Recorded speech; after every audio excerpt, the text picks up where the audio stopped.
A u Americi je boravila delegacija urednika i novinara iz Srbije.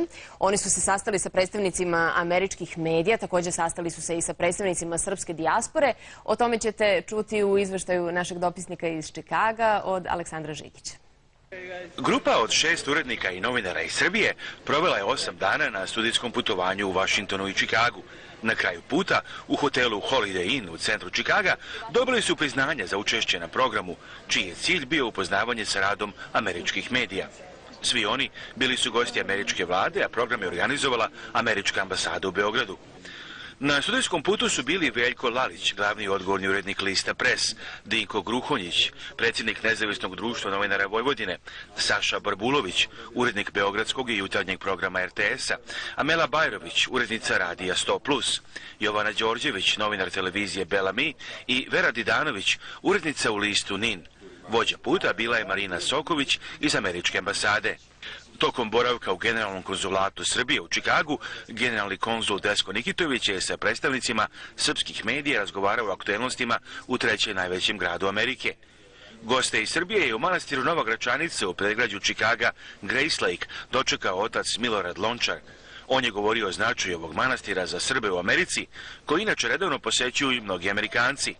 U Vašingtonu su gosti iz Srbije posjetili State Department, listove Washington Post i USA Today, Glas Amerike, televiziju PBS i druge lokacije, a u Čikagu su bili u redakcijama lista Chicago Tribune i popularne televizijske stanice WGN.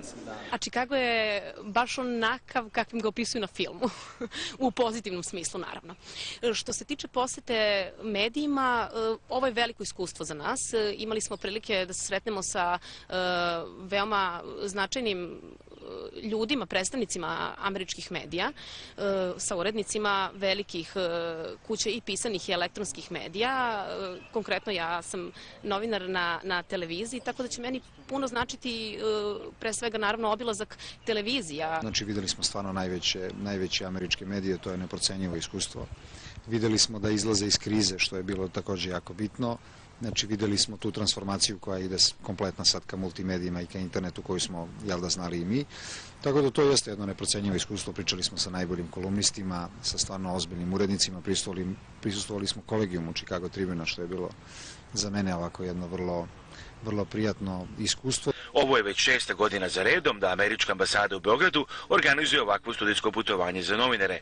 U junu planira da organizuje posjetu grupe medijskih menadžera iz Srbije. Za urednike i novinare iz Srbije posjeta Americi je bila veoma značajna i interesantna, jer su posjetili neki od vodećih američkih medija i sreli se sa predstavnicima srpske zajednice u Americi. Specijalno za RTS iz Čikaga izveštava Aleksandar Žigić. Mnogi ne znaju da je prva privatna opera u Srbiji osnovana pre tačno 100 godina i to na mestu bioskopa Balkan, da se ona zvala Kod bulevara.